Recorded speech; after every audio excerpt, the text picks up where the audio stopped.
Good morning, students. In our last unit 1, we discussed the basics of financial management, their nature, the risk and return concept, and the very important base of the financial management, that is time value of money. But sorry to say that बेटा, आप लोगों की जो performance मैंने अभी तक unit 1 में evaluate करी है, that is not up to the mark. Please give some time to this particular subject. Clear? If you have any problem, kindly contact me so I can help you. Now, in this lecture, we are going to start our next most important topic of financial management under Unit 2, that is financing decision. You remember, we have a 4 type of decision, or you can say the basic nature of financial management has 4 type. One is your investment policy related to investment of fund. Second is your financial policy related to financing of different activities. Next is your dividend policy, how you are disposing of your profit, and then the liquidity decision. So this is the topic which concern with financing policy, how you are arranging your capital, what type of capital structure are you using. All this we are going to discuss in this unit. In this unit, we will work on leverage, cost of capital, and capital structure. Here we will start with cost of capital. As I told you before, it is a central concept of financial management. From the point of view of different people, cost of capital is defined in different ways. Like from investor point of view, cost of capital means measurement of the sacrifice made by him in capital formation. Means जो sacrifice investor ने किया है आपकी capital को form करने के लिए, उसके पॉइंट ऑफ व्यू से वो उसकी क्या है, कॉस्ट ऑफ कैपिटल है. फर्म के पॉइंट ऑफ व्यू से क्या है, the minimum required rate of return. जो आपकी कैपिटल या आपकी इन्वेस्टमेंट को जस्टिफाई करने के लिए minimum required rate of return होगा, या मिनिमम अर्निंग कि इतना मुझे अर्न होना ही चाहिए क्योंकि मैंने इतनी कैपिटल वहाँ पर यूटिलाइज की है, that is consider as a cost of capital. And from capital expenditure point of view, the minimum required rate of return means जो आपने कैपिटल एक्सपेंडिचर किया है उसमें आपने जितनी भी इन्वेस्टमेंट की है, या आप कह सकते हैं जितना भी आपने उसको अरेंज करने के लिए कॉस्ट बेयर करी है, that is consider as a minimum required rate of return, that is consider as a cost of capital, which is also known as discounting rate. Sometime it is also known as target rate or cut-off rate. Now, the cost of capital. What exactly cost of capital is? It is a minimum acceptable rate or the required rate of return is a compensation for a time and risk in the use of capital. देखिए, in easy language we can say cost of capital means minimum amount या minimum rate जो आप expect कर रहे हैं कि आपकी investment से आपको मिलना चाहिए. क्यों? क्योंकि वो इन्वेस्टमेंट आपने से जो है वहाँ यूज़ करी है. ठीक है, आपने रिस्क बेयर किया है, आपने अपना उतने टाइम के लिए वो इन्वेस्टमेंट अपनी कैपिटल आपने उस पर्टिकुलर फर्म को दे रखी है, तो उसके लिए you are expecting something, you have pay something for that. So that is considered as your minimum acceptable rate of return. Suppose we take example, आपने जो है अपने बिजनेस को रन करने के लिए 1 लाख का लोन लिया. ओके, और 1 लाख का लोन जब आपने लिया तो आपको जो है कुछ उसके लिए इंटरेस्ट पे करना पड़ रहा होगा. Suppose you are paying 20% interest on that, तो 20% is your minimum required rate of return. कि जब मैंने इस 1 लाख को अरेंज करने के लिए 20% मैं इंटरेस्ट पे कर रहा हूँ, तो इट मीन्स मेरी इनकम जो मैं अपने इस 1 लाख को इन्वेस्ट करके इनकम जनरेट करूँगा, उसमें मुझे एटलीस्ट मिनिमम 20% जो है इनकम होनी ही चाहिए. ठीक है, तो वो क्या है आपका minimum acceptable rate of return है, तो आप वहीं इन्वेस्ट करेंगे जहां आपको इतना रिटर्न मिल रहा हो मिनिमम। ठीक है, तो that is consider as your cost of capital. Okay, तो it means cost of capital refers to the rate of return expected by those parties who contribute to the financial structure। आपके financial structure में जिन जिन party ने contribute किया है वो क्या expect कर रहे हैं अपने कंट्रीब्यूशन के लिए, वो कितना मिनिमम रिटर्न मांग रहे हैं, तो that is consider as your cost of capital. Clear student, I hope you understand now. Now the importance of cost of capital. Why we study cost of capital? क्यों हमारे लिए कॉस्ट ऑफ कैपिटल एक business के लिए बहुत important है? Because वो आपके कैपिटल स्ट्रक्चर को डिज़ाइन करने में हेल्प कर रहा है। एक ऑप्टिमम कैपिटल स्ट्रक्चर आप डिज़ाइन कर पा रहे हैं। Means optimum capital structure means, पहली बात तो कैपिटल स्ट्रक्चर क्या है? Capital structure is the combination of your various types of source of capital. आपने जहाँ जहाँ से अपनी कैपिटल अरेंज करी है, in the form of loan you can say, in the form of equity share, in the form of bond, debentures, ठीक है, उन सबके कॉम्बिनेशंस को, कि उन सबको मैं इस तरह से कंबाइन करूँगी कि मेरी जो कॉस्ट है उसको बेयर करने की, जो मैं उसके लिए पे कर रही हूँ उस कैपिटल को यूज़ करने के लिए, वो मिनिमम हो। आई होप यू रिमेंबर कि बिजनेस जो है आपका और जो जिन्होंने उसमें पैसा लगा रखा है, आपका इन्वेस्ट कर रखा है, ये दोनों अलग अलग एंटिटी हैं। अकाउंट्स में हमने पढ़ा होगा सेपरेट एंटिटी कॉन्सेप्ट, ये दोनों अलग एंटिटी हैं। तो बिजनेस जो है उन्हें अर्न करके दे रहा है। ठीक है, तो जो बिजनेस में पैसा जिन लोगों ने लगाया है, जो कैपिटल स्ट्रक्चर बनाने में हेल्प करी है, ठीक है, वहाँ हम लोगों को ये देखना है कि वो स्ट्रक्चर जो हमने बनाया है वो ऑप्टिमम होना चाहिए। मीन्स मेरा मिनिमम कॉस्ट में मैं मैक्सिमम फंड कैसे अरेंज करूँगा, वो डिज़ाइन करने में आपको कॉस्ट ऑफ कैपिटल हेल्प करता है। आपके कैपिटल बजटिंग डिसीजन में ये आपको हेल्प करता है। इन्वेस्टमेंट इवैल्यूएशन में आपको हेल्प कर रहा है। मीन्स अगर मेरे पास 1 लाख रुपीज़ हैं तो 1 लाख रुपीज़ मैं कहाँ पर और कौन से बिजनेस अपॉर्चुनिटी में इन्वेस्ट करूँगी, वो डिसाइड करने में भी मुझे कॉस्ट ऑफ कैपिटल हेल्प कर रहा है। सपोज़ अगर मैंने 1 लाख रुपीज़ अरेंज करने के लिए 20% अपना कॉस्ट बेयर किया है, इंटरेस्ट में पे कर रही हूँ, और मेरे पास अगर 3 प्रपोजल्स हैं, एक मुझे 15% रिटर्न दे रहा है, एक मुझे 20% रिटर्न दे रहा है, एक मुझे 30% रिटर्न दे रहा है, ठीक है, तो 15 वाला तो स्ट्रेट फॉरवर्ड आप मना कर देंगे। क्यों? क्योंकि minimum required rate of return आपका कितना है? 20%। तो आप उसमें तो अपना इन्वेस्टमेंट कर ही नहीं सकते, क्योंकि वो आपको मिनिमम भी अर्न करके नहीं दे रहा है। 20 में आप डाइसी हैं, 50-50% है कि आप हाँ इन्वेस्टमेंट कर भी सकते हैं और नहीं भी कर सकते, बट 30% साउंड्स गुड, तो आप वहाँ इन्वेस्ट करेंगे। तो इस तरीके से आपको कैपिटल बजटिंग डिसीजन में या इन्वेस्टमेंट इवैल्यूएशन में भी हेल्प कर रहा है कि मुझे कहाँ पैसा इन्वेस्ट करना है।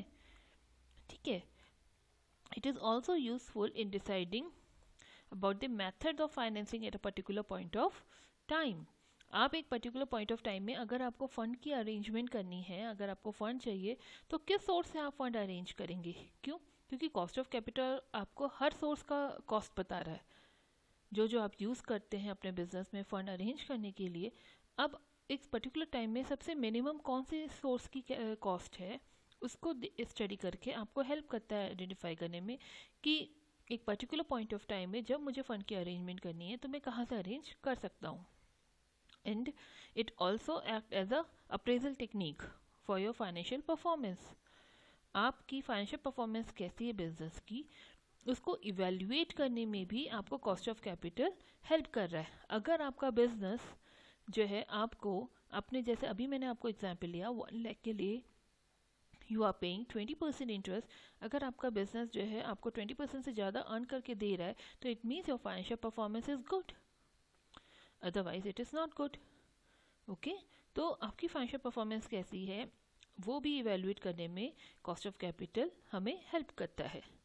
Next, the types of cost. We have different types of cost concept over here. One is your explicit, implicit, historical and future cost. Explicit cost means the cost of any source of capital is a discount rate that equate your present value of cash inflow and your future value of the cash outflow. And inflow means आपकी जो cash inflow है future में और cash outflow जो आप present में कर रहे हैं उसको जो इक्वल कर रहा है, आपको टाइम वैल्यू कॉन्सेप्ट का याद होगा, जिस रेट में हम उसे इक्वल कर रहे हैं। मीन्स अगर मैंने 2020 में कुछ इन्वेस्टमेंट किया है और मेरे को उससे अर्निंग कब मिल रही है 2025 में, तो मीन्स 25 में जो अर्निंग होगी और 20 में जो मैं इन्वेस्टमेंट कर रही हूँ उन दोनों को इक्वल करने में जो परसेंटेज आपको हेल्प कर रही है वो आपकी क्या है, एक्सप्लिसिट कॉस्ट है। अगर मैं इजी लैंग्वेज में आपको समझाऊँ तो एक्सप्लिसिट कॉस्ट का मतलब है whatever you are actually paying for procuring that particular finance. आप एक्चुअल में जो उस पर्टिकुलर कैपिटल को यूज़ करने के लिए इस समय खर्च कर रहे हो, जो आप पे कर रहे हो, दैट मीन्स वो आपकी एक्सप्लिसिट कॉस्ट है। दैट मीन्स जैसे 20% है, आपने 20% अभी आप पे कर रहे हो ना as a interest for loan, तो वो 20% is your explicit cost what actually you are paying right now. Then implicit cost. Implicit cost is also known as opportunity cost. It is the cost of opportunity which is given up in order to pursue that particular action. Means आपके पास जो है 1 lakh rupees था, 1 lakh rupees को use करा आपने उसको arrange करने के लिए, आपने जब उसको इन्वेस्ट किया तो आपके पास जो है 3 प्रपोजल्स थे, तो 3 प्रपोजल में आपके पास बेस्ट प्रपोजल्स जो थे उसमें से सबसे बेस्ट आपने तो इन्वेस्ट कर दिया, ठीक है।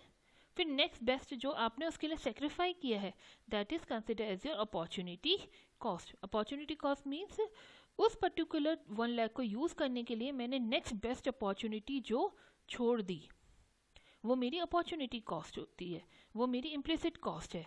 मीन्स अगर माना 1 लाख रुपीज़ मेरे पास हैं और 1 लाख रुपीज़ मैंने बिजनेस में लगाए विद द होप कि मुझे इसमें से अच्छा रिटर्न मिलेगा। अगर मैं बिजनेस में नहीं लगाती तो मैं हो सकता है एफडी में उसको इन्वेस्ट करती, तो एफडी में मुझे सपोज 7% इंटरेस्ट मिल रहा है, तो इट मीन्स द 7% मैंने सेक्रीफाई किया अपना इंटरेस्ट जो मुझे एफडी में मिलता वो मुझे नहीं मिलेगा। क्यों? क्योंकि मैंने वो अपना 1 लाख रुपीज़ बिजनेस में लगाया है। तो that 7% is my implicit cost, or you can say it is my opportunity cost that I sacrifice because I want to invest this amount in next best option. ठीक है, तो ये आपकी जेब से नहीं गया है, ये आपने इन्वेस्ट नहीं किया है, बट आपने सेक्रीफाई किया है, ठीक है। तो that is consider as a implicit cost which help you to take decisions. Then historical cost. Historical cost means the cost which has already been incurred for financing a project. जो आपने अपने project को finance करने के लिए already invest कर दी है, ठीक है, that is called your historical cost. Then future cost. Future cost means the expected cost of fund to be raised for financing a project. Means ये आपकी एक्सपेक्टेड कॉस्ट है जो फंड को रेज करने के लिए फ्यूचर में आप उम्मीद कर रहे हो कि आपको बेयर करनी होगी।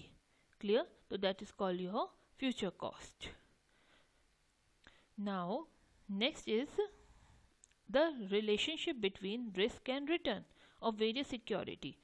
देखिए, कैपिटल स्ट्रक्चर बनाने के लिए या आपकी कॉस्ट ऑफ कैपिटल में हम कौन कौन सी टाइप की कैपिटल को जो है यूज़ कर सकते हैं, वो है आपकी government bonds, debentures, you can say preference shares और कॉमन शेयर्स, लोन और रिस्कलेस सिक्योरिटीज़। ये सब हैं जो हम लोग इन्वेस्ट करते हैं या हम लोग जिनको यूज़ करते हैं अपने बिजनेस में फ़ंड को अरेंज करने के लिए, ठीक है। दोनों में कोई भी इन्वेस्टमेंट अगर आप करते हैं तो उसमें मुझे क्या मिल रहा है, रिटर्न मिल रहा है और मैं रिस्क बेयर कर रहा हूँ। आई hope you remember our unit 1 lectures जहाँ पर मैंने आपको रिस्क एंड रिटर्न का कॉन्सेप्ट समझाया था। ओके स्टूडेंट्स, तो उसी कॉन्सेप्ट पे बेस्ड है ये। तो यहाँ पर जो रिस्क फ्री रेट है वो किस सिक्योरिटी का होगा? रिस्क फ्री रेट मीन्स ये तो मुझे मिलना ही मिलना है अगर मैंने इन्वेस्टमेंट कर दिया है, इसमें कोई रिस्क नहीं है, ठीक है। Like your short term government securities. Short term government securities अगर आप लेते हैं तो आपको इसमें रिस्क तो है नहीं, शॉर्ट टर्म में है, आपको पैसा मिलेगा ही मिलेगा। गवर्नमेंट सिक्योरिटीज़ में रिस्क फ्री है, ठीक है। उसके बाद थोड़ा सा जो रिस्क आपका इन्वॉल्व होता है वो होता है गवर्नमेंट बॉन्ड्स में, क्योंकि वो थोड़े टाइम पीरियड ज़्यादा होता है। जितना टाइम बढ़ेगा उतना आपका रिस्क लेवल भी बढ़ रहा है, और जितना रिस्क बढ़ेगा उतना ही आपको रिटर्न मिलने की उम्मीद भी होती है, उतना ही हमें रिटर्न भी मिलता है, ठीक है। तो जितना भी मैं रिस्क फ्री रेट के ऊपर अर्न करूंगी that is my risk premium, okay. मुझे वो प्रीमियम मिल रहा है, मेरे रिस्क उठाने के लिए मैंने रिस्क बेयर किया है, उसके लिए मुझे एक्स्ट्रा प्रीमियम जो मिल रहा है that is called your return. Clear? Then आप कॉर्पोरेट डेट ले रहे हैं, कॉर्पोरेट डेट आपका as compare to government bond थोड़ा ज़्यादा रिस्की होता है। देन प्रेफरेंस शेयर्स आप लेते हैं, जिसमें आपको जो भी इनकम हो रही है बिजनेस को, आपके गवर्नमेंट बॉन्ड और शॉर्ट टर्म गवर्नमेंट सिक्योरिटीज़ में जो इन्वेस्टमेंट है उसको देने के बाद वट एवर इज़ लेफ्ट आप पहले प्रेफरेंस शेयर्स को देते हैं। देन आफ्टर अगर आपके पास कुछ प्रॉफिट बचा तो in the form of dividend आप कॉमन शेयर्स या इक्विटी शेयर होल्डर्स को पे करते हैं, और यहाँ पर सबसे ज़्यादा पेमेंट आपको मिलती है अगर बिजनेस से बहुत अच्छा अर्न किया है। इसीलिए रिस्क भी ज़्यादा है, क्योंकि अगर इनकम नहीं हुई तो you will not get anything, और रिटर्न भी ज़्यादा है, okay. Based on this risk and return relationship आप अपना आगे का कैपिटल स्ट्रक्चर डिज़ाइन करते हैं, और जैसे जैसे आपका रिस्क लेवल बढ़ेगा आपकी कॉस्ट ऑफ कैपिटल भी इंक्रीज होती जाती है, because we are expecting more, because we are facing more risk. Now what are the various factors that we need to consider or which are going to affect your cost of capital? First is your general economic condition. General economic condition means आपकी market में, आपकी economy में जो है demand and supply condition capital की कैसी है with in your economy, ठीक है, जिससे हम लोग अपना लेवल ऑफ इन्फ्लेशन भी जो है इवेलुएट करते हैं। मीन्स अगर इकोनॉमी में आपको बहुत फंड अवेलेबल है, सप्लाई बहुत ज़्यादा हो रही है इन्वेस्टमेंट करने के लिए, और डिमांड कम है, तो इट मीन्स आपकी कॉस्ट ऑफ कैपिटल कम हो जाएगी।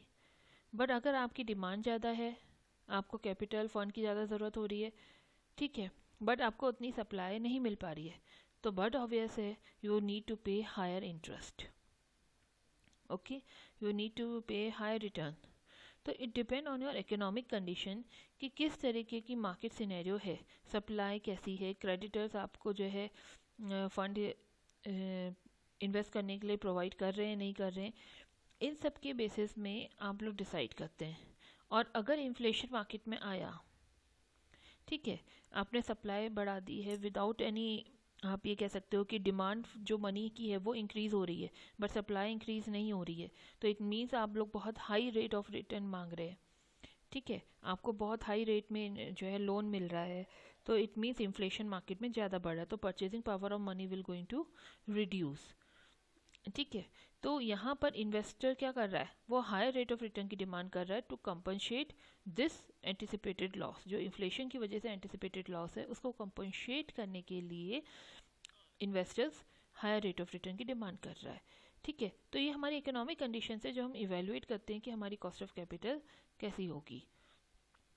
फिर आता है आपका अमाउंट ऑफ फाइनेंस रिक्वायर्ड, कि कितना फाइनेंस आपको चाहिए, बट ऑब्वियस हेयर अगेन अगर अमाउंट आप ज़्यादा चाह रहे हैं तो क्या होगा, आपकी जो कॉस्ट ऑफ कैपिटल है that will also increase.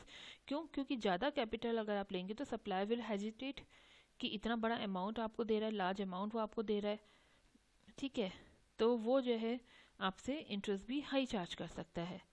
Then flotation cost means financial market में आपने उस फंड को अरेंज करने के लिए जो कॉस्ट बेयर करी है, ठीक है, तो फाइनेंशियल मार्केट डिस्टॉर्शन जो होता है that is represent by your flotation cost. Means market में सपोज नई सिक्योरिटी आप इशू करना चाहते हैं, इक्विटी शेयर्स इशू करना चाहते हैं, तो printing expenses, legal fee, under writers cost, issuing cost, ये सब कॉस्ट है। तो all these cost means whatever you are bearing to arrange that particular capital that is considered as a flotation cost. अगर आप loan ले रहे हैं तो आप फाइल चार्जेस एंड ऑल ये भी पे करते हैं, तो that is also consider as a flotation cost. Then risk and cost of capital, again the same thing जो भी हमने डायग्राम के फॉर्म में पढ़ी कि अगर रिस्क ज़्यादा है तो आपकी कॉस्ट ऑफ कैपिटल भी बढ़ जाएगी. We have a 5 aspects of the risk. One is your business risk, financial risk, purchasing power risk, money market risk, which is also known as your interest rate risk, then liquidity risk. Okay, business risk, financial risk, दोनों आपके क्या हैं, आपके business से associated है. Business risk, आप कितना अच्छा ऑपरेट करो बिजनेस को, कितने अच्छे से आपने अपनी कैपिटल को यूटिलाइज किया है. फाइनेंशियल रिस्क, आपने अपना कैपिटल स्ट्रक्चर कैसे बनाया है, आपने डेट इक्विटी का रेशियो कैसा रखा है. पता चला आपने लोन इतना ज़्यादा ले लिया कि you are busy in paying your interest, तो आपके पास जब सारा अमाउंट इंटरेस्ट पे करने में ही यूज़ हो जाएगा तो आप अपने शेयर होल्डर को क्या देंगे, आपके पास प्रॉफिट बचा ही नहीं. ठीक है, तो it depend on your financial risk. Your purchasing power risk, market में इन्फ्लेशन कितना है, इन्फ्लेशन बढ़ेगा तो इट मीन्स आपकी कॉस्ट ऑफ कैपिटल भी बढ़ेगी. Then your interest rate risk, market में अगर इंटरेस्ट रेट ज़्यादा चार्ज किया जा रहा है तो इट मीन्स आपकी कॉस्ट ऑफ कैपिटल भी बढ़ रही है. ठीक है, आपकी लिक्विडिटी या मार्केट रिस्क कैसा है, मार्केट में अगर लिक्विडिटी नहीं है, ठीक है, मार्केट में कैश नहीं है, सप्लाई ऑफ मनी नहीं है, तो क्या होगा, एवरीवन चार्ज हाई, क्योंकि सप्लाई तो है नहीं, तो आपकी कॉस्ट ऑफ कैपिटल बढ़ सकती है. तो वाइस एंड वर्सा ही आपका रहता है कि जितना ज़्यादा रिस्क आपकी कॉस्ट ऑफ कैपिटल भी उतनी ज़्यादा होती है. Then your risk free interest rate. Risk free interest rate जो है आपका कि मीन्स जो जिस सिक्योरिटीज़ में इन्वेस्ट करने से हमें कोई रिस्क नहीं बेयर करना पड़ रहा है but we are getting interest. तो मार्केट में जब आप लोग रिस्की सिक्योरिटी में इन्वेस्ट करते हैं तो यू आर एक्सपेक्टिंग कि मुझे उससे ज़्यादा, एटलीस्ट उससे ज़्यादा रिटर्न मिलना चाहिए क्योंकि मैं रिस्क को बेयर कर रहा हूँ. You remember this diagram, risk less security. ठीक है, आप देख रहे हैं कि अगर माना सपोज आपने पीपीएफ में पैसा जमा किया अपना, पीपीएफ में आपको मालूम है कोई रिस्क नहीं है and PPF is giving me a 7% interest, तो इट मीन्स अगर मैं पीपीएफ को छोड़ के कहीं और इन्वेस्ट कर रहा हूँ अपना पैसा तो मुझे 7% से ज़्यादा रिटर्न तो चाहिए ही चाहिए. ठीक है, तभी मैं इन्वेस्ट करूँगा और जितना मुझे 7% से ज़्यादा मिलेगा that is my risk premium जो मैं अर्न कर रहा हूँ. तो रिस्क फ्री रेट जो है आपको कॉस्ट ऑफ कैपिटल डिटरमाइन करने में हेल्प कर रहा है क्योंकि जितना higher risk free interest rate होगा उतना ही हाई आपका कॉस्ट ऑफ कैपिटल की डिमांड हो जाएगी. ठीक है, उतना ही ज़्यादा आपसे लोग एक्सपेक्ट करेंगे. ठीक, देन योर टैक्सेस, आप देखते हैं कि आपका टैक्स रेट क्या चल रहा है क्योंकि cost of debt it is allowed expenses, तो हम उसे जो है आपके इन्वेस्टमेंट में जो है टैक्स कंसिडर करने में यूज़ करते हैं. ठीक है, इक्विटी में जो आप दे रहे हो दैट इज़ नॉट अलाउड. और आप जो है कैपिटल बजटिंग जब डिसीजन ले रहे हैं, जितना भी आपको कैश फ्लो मिल रहा है you evaluate it after tax basis कि आफ्टर टैक्स आपके पास कितना रिटर्न आ रहा है. ठीक है, उसके बेसिस में आप इवेलुएट करते हैं. तो टैक्सेस अगर इंक्रीज होंगे तो आपकी कॉस्ट ऑफ कैपिटल भी इंक्रीज होने के चांसेस बढ़ सकते हैं. ठीक है, you are expecting more than that. So all these are the factors which help you to determine cost of capital कि आपकी cost of capital क्या होगी. तो in easy sense cost of capital means the capital which is used by you and cost means which is paid by you, the amount which you are paying or expenses you are bearing to utilize that cost, that capital. Okay, उस capital को use करने के लिए जो मैं pay कर रही हूँ that is cost of capital. Now the cost of capital को अगर मैं इक्वेशन फॉर्म में लिखूं तो it means cost of capital it denoted by k equals to I F. I F means risk free interest rate. It means it is a minimum rate जो मुझे मिलना ही चाहिए क्योंकि मैं रिस्क उठा रही हूँ. ठीक है, तो that is your risk free rate plus business risk premium. Business जो आप कर रहे हो उससे एसोसिएटेड, हर बिजनेस से एसोसिएटेड अलग अलग कैटेगरी ऑफ रिस्क होता है. ठीक है, तो वो आपका बी से डिनोट होगा business risk premium plus financial risk premium. आपने कितना अच्छा कैपिटल स्ट्रक्चर बनाया है उससे रिलेटेड आपका फाइनेंशियल रिस्क. ठीक है, तो ये बिजनेस और फाइनेंशियल रिस्क को बेयर करने के लिए जो आपको एक्स्ट्रा प्रीमियम मिलना चाहिए, that is denoted by b and f. तो इट मीन्स इन सब को जब आप ऐड कर रहे हैं, then you come to know कि what is actually my cost of capital is, जो आपको मिनिमम रेट ऑफ रिटर्न भी आप कह रहे हैं कि आपको मिलना ही चाहिए। Clear? Now the measurement of cost of capital. The measurement of cost of capital I will going to cover in our next lecture. इसमें मैं सबसे पहले आपको इंडिविजुअल कैपिटल्स की कॉस्ट कैसे इवेलुएट करेंगे वो बताऊंगी, एंड देन आफ्टर कंबाइंड आप कॉस्ट ऑफ कैपिटल कैसे इवेलुएट करेंगे वो सिखाऊंगी. It is totally a numerical based unit. तो प्लीज़ स्टूडेंट्स, इससे पहले जितने न्यूमेरिकल्स हमने पढ़े उन्हें रिवाइज आप कर लीजिएगा, समझ लीजिएगा. अगर कोई डाउट है तो आप पूछ लीजिएगा. ठीक है? तो नेक्स्ट लेक्चर से फिर हम लोग 1 by 1 कॉस्ट ऑफ कैपिटल जो है वो स्टडी करना शुरू करेंगे.